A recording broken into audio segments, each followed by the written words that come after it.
जन चौपाल के दौरान मरीजों से मिले ओम प्रकाश राजभर, सपा पर बोला हमला।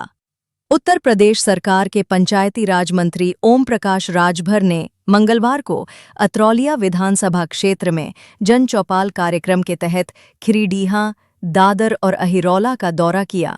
इस दौरान वे क्षेत्र के एक निजी अस्पताल आयुष्मान हॉस्पिटल भी पहुंचे, जहां उन्होंने मरीजों का हालचाल जाना और अस्पताल संचालक डॉक्टर SR विश्वकर्मा को इलाज हेतु हर संभव मदद का भरोसा दिलाया। प्रेस वार्ता के दौरान मंत्री राजभर ने कहा, जब मरीज अस्पताल आएंगे तभी तो इलाज मिलेगा। सरकार का प्रयास है कि हर गांव-गांव तक स्वास्थ्य सुविधा पहुंचे।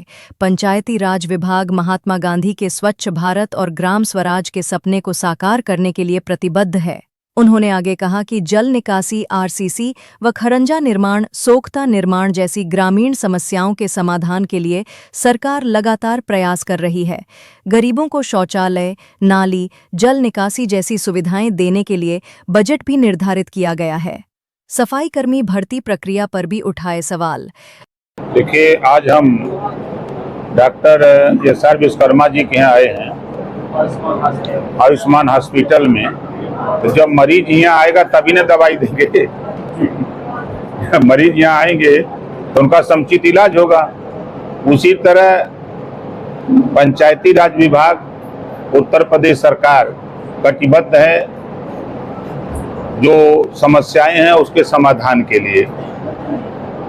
प्रयास हम लोगों का हो रहा है कि जो भी गांव में जल निकासी की समस्या, जो राष्ट्रपिता महात्मा गांधी जी का सपना था स्वच्छ भारत ग्राम स्वराज का, उसी सपने को साकार करने के लिए पंचायती राज विभाग कटिबद्ध है।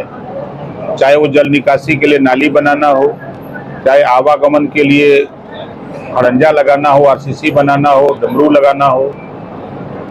उसके साथ साथ गाँव में जैसे अगर नाली बनाने के लिए व्यवस्था नहीं है तो दरवाजे पर बहुत से गरीबों को देखते हैं कि दरवाजे पर गड्ढा खोद करके वो पानी इकट्ठा करते हैं दिन भर रात भर का, और फिर बाल्टी से बाहर फेंकते हैं। तो उनके लिए हम लोग पैसा देते हैं सोख्ता बनवाने के लिए कि अपने दरवाजे पर सोख्ता बनवा लो, और सोख्ता बनवा करके आपका पैसा नहीं लगेगा, सरकार का पैसा लग रहा है। तो प्रदेश में लगभग 1,57,000 सफाई कर्मी, इसके बाद भी गांव में सफाई व्यवस्था बद से बदतर है। खासतौर से राजभर बस्ती, निषाद बस्ती, हरजन बस्तियों में। तो सर, ऐसे में 1,57,000 सफाई कर्मियों के बावजूद भी गांव की दुर्दशा ऐसे सफाई के मामले में ऐसे है। देखिए, पहले तो नियुक्ति हुई जब, तो नियुक्ति के समय ही ध्यान सरकार ने नहीं दिया। और चूंकि जिसका जो काम है वो काम पर अगर नियुक्ति हुई होती तो हम समझते हैं कि आज ये समस्या नहीं होती। नियुक्ति निकली, सरकार ने निकाला और छूट दे दिया। अब सभी समाज के लोग उसमें भर्ती हो गए, जो उस काम को नहीं कर सकते वो भी भर्ती हो गए। इधर हम लोगों ने प्रयास किया है, हम लोगों ने एक कमेटी बनाई है, और अभी हम लोग जो हमारे पंचायत सचिव हैं, पंचायत सहायक हैं, BDO पंचायत हैं, हम इनकी उपस्थिति अभी हम उनके दफ्तरों में कराने के लिए हम आधार आधारित अटेंडेंस हम शुरू करने जा रहे हैं। कार्रवाई प्रचलित है। उसके बाद हम सफाई कर्मचारियों के लिए भी, जो हमारे यहाँ पंचायत भवन बने हैं, पंचायत सचिवालय बने हैं, तो वहाँ उनकी उपस्थिति के लिए हम लोग व्यवस्था बनाने जा रहे हैं। और कार्रवाई में प्रचलन है, जिस दिन ये कार्रवाई सचिवों की हो जाएगी उसके बाद तो उस पर कार्रवाई होगी। हम लोग भी उसके लिए चिंतित हैं कि जल्दी ये व्यवस्था हम लोग लागू करें कि जिसकी जहाँ ड्यूटी लगी वो अपने ड्यूटी पर उपलब्ध रहे। सर, एक तो आपका बड़ा, अगर आप इस पर जोर दिए थे कि कोटे में खोटा है। हाँ सर, इसमें सुप्रीम कोर्ट का भी आदेश हो चुका है, फिर अड़चने कहाँ तक रहेगा? देखिए, अड़चन कोई नहीं है, अड़चन कहीं नहीं है। आपने देखा होगा कि पिछली बार सरकार को मैंने इसी नाते छोड़ दिया था कि जब राघवेंद्र सिंह जी, पूर्व रिटायर्ड जज हाई कोर्ट, उनके नेतृत्व में सामाजिक न्याय समिति रिपोर्ट की समीक्षा हुई। 7, 9, 11 7% पिछड़ा, 9% अति पिछड़ा, 11% सर्वाधिक पिछड़ा। उन्होंने रिपोर्ट प्रस्तुत किया सरकार को। हमने उसको लागू करने के लिए दबाव बनाया, तो देश के प्रधानमंत्री जी ने बुलाया और ये कहा कि हम राष्ट्रीय स्तर पे लागू करना चाहते हैं, आप प्रदेश पे चाहते हो, अभी रुक जाओ। हमने कहा नहीं, हमने जनता से वादा किया है प्रदेश में लागू करने के लिए। तो देश में रोहिणी आयोग का गठन हुआ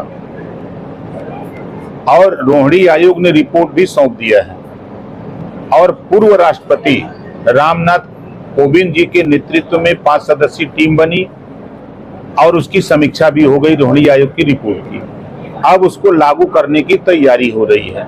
तो जैसे सीजन आता है, अब ये समय किसान के धान की रोपाई का सीजन है, तो धान रोप रहा है, गेहूं की तो रोपाई करेगा नहीं। सीजन आएगा तो लागू नहीं, जब नेताओं को वोट की जरूरत तब समझ में आएगी कि अब ये 38%, इनकी आबादी 38% है पिछड़ों की, और यही सरकार बनाते और बिगाड़ते हैं, लेकिन इनके वोट की गिनती नहीं है। आप जहां बैठे हैं जिस विधानसभा में, यहाँ 25,000 विश्वकर्मा का वोट है और 25,000 पटेल का वोट है और 25-26,000 गौड़ का वोट है और करीब 30,000 प्रजापति का वोट है और यहाँ करीब लगभग 45 से 50,000 निषाद बिंद का वोट है। यही करीब 50,000 वोट राजभर का वोट है, लेकिन इनके वोट की गिनती नहीं है। गिनती किसकी है? जिसके पास वोटवे नहीं है। सर, आपने सीजन की बात किया, तो सर इस समय सावन का महीना आने वाला है और ऐसे में अखिलेश यादव जी कह रहे हैं कि एसपी और डीएम जाकर के कांवरियों को पैर, इस पर सर आप क्या कहते हैं? देखिए, उनकी बात में दम नहीं है। वो अभी इटावा के प्रकरण पर उन्होंने कहा कि यादव कथा क्यों नहीं कह सकता, संविधान में व्यवस्था है, वो अगर पढ़ा लिखा है तो कर सकता है। बयान उन्होंने दिया और अपने बयान पर कायम नहीं रहे। अभी इसी आजमगढ़ में माननीय अखिलेश यादव जी आए और 6 ब्राह्मण को बुला करके विधिवत पूजा पाठ कराया। अगर हम मानते कि यहाँ पे यादव पूजा पाठ करने लायक पूरे प्रदेश में कोई योग्य नहीं था, सारे यादव जो पूजा पाठ कराते सब अयोग्य हैं। एक तरफ तो आप आरोप लगाते हो कि हम कर सकते हैं और दूसरी तरफ वही पुरानी व्यवस्था में आप चले गए कि बुला करके आपने पूजा पाठ करवाया। ऐसी बात को जब मैं कहा था तो अखिलेश यादव जी को बुरा लगा था। सर, आखिर सर ऐसा कहा जा रहा है कि 2027 में आपकी पार्टी अलग चुनाव लड़ेगी। 2027 एनडीए के साथ हम लोग रहेंगे। असली एनडीए तो बीडीए एनडीए में है। ओम प्रकाश राजभर, संजय निषाद, आपके अनुप्रिया पटेल, जयंत चौधरी, केशव मौर्य, दारा चौहान, नागेंद्र कश्यप, ये तो असली पीडीए तो यहाँ है। वो तो नकली पीडीए चिल्ला रहे हैं। पीडीए चिल्लाते हैं, सरकार में थे और 86 में 56 अकेले यादव को बना दिया। 86 में 56 एसडीएम यादव को बना दिया। यही पीडीए है। 20% आबादी मुसलमानों की है। कैरियर पर बैठते बैठते उनका चूतर दर्द कर रहा है। साइकिल चलाते हैं, एक बार दे दे साइकिल चलाने के लिए मुसलमाने को, जरा कैरियर में बैठा तब न समझ में कितना दर्द होता है। 38% पिछड़ों को 27% रिजर्वेशन 1993 से लागू है ना। और 3 सितंबर 2013 को हाई कोर्ट ने कहा कि 27% आरक्षण बांट करके जिनको नहीं मिल रहा सबको दो। मुख्यमंत्री कौन थे? अखिलेश यादव जी। सर, हमारा आखिरी सवाल, सर राजभर समाज के साथ साथ निषाद समाज, गौड़ समाज, प्रजापति समाज, ये सर आपको अपना असली हित ऐसी मानता है। सर, इन जातियों के लिए आपके पास कोई विशेष योजना तो बता रहे हैं। हम इनसे खोज रहे हैं कि आप अपनी समस्या दो, बीमारी बताओ, हम लोग दवाई दें। हम लोग तो टैबलेट, कैप्सूल और इंजेक्शन लेके घूम रहे हैं। मोदी जी के आने से यहाँ के अस्पताल के कर्मचारी, डॉक्टर सबका उत्साहवर्धन होगा और हम लोग अपने कार्यों में और उत्कृष्ट काम करेंगे। इसी रीति मंत्री जी के आने से ये रहेगा, हमारे और सहयोग की अपेक्षा रहेगी, जिससे हम लोग अपना काम और आगे बढ़ाते रहेंगे और किसी तरह का व्यवधान न हमारे कार्य। तो मंत्री जी गांव गरीब, किसान और अति पिछड़ों, दलित की बात करते हैं। ऐसे में सर आपका हॉस्पिटल नया है और इन लोगों के लिए कोई सुविधा या कोई विशेष छूट?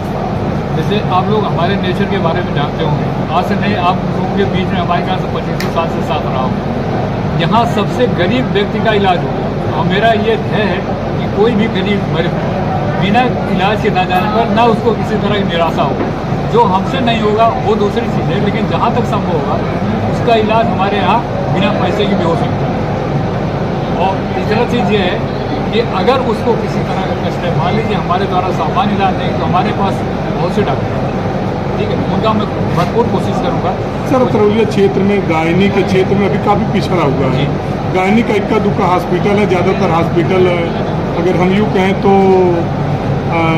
अनकम्प्लीटेड डॉक्टर हैं या झोला छाप डॉक्टर हैं। ऐसे में सर आपके हॉस्पिटल से उम्मीद लगती है कि क्या भविष्य में गायनी की व्यवस्था आप अपने हॉस्पिटल पर? बिल्कुल सर, उम्मीद करिए। और ये ज़्यादा 1 महीने के अंदर हमारे यहाँ सारे डॉक्टर आ जाएंगे। अभी तक हमारे यहाँ देखिए ऑर्थोपेडिक डॉक्टर आते हैं, सर्जन है, MS है, और उसके मतलब स्किन स्पेशलिस्ट डॉक्टर आते हैं, और कॉस्मेटिक सर्जरी के डॉक्टर आते हैं, MD डॉक्टर है, जनरल फिजिशियन है, कैंसर के डॉक्टर, सबसे बड़े डॉक्टर जो बनारस के हैं डॉक्टर पंकज सिंह, वो भी आते हैं। यहाँ किसी तरह कोई कमी नहीं, डॉक्टरों की कोई कमी नहीं हो। आज डॉक्टर मिल जाए मुझे हर तरह से, मैं सारी व्यवस्था कर दूंगा मंदिर जी के सहयोग से। और मैं उनको ये बताऊंगा कि ये सर हमें ज़रूरत है, ये आप हमारा करवा दीजिए किसी तरह। हमारे घर से मंदिर जी कभी इनकार करने वाले नहीं। ठीक सर।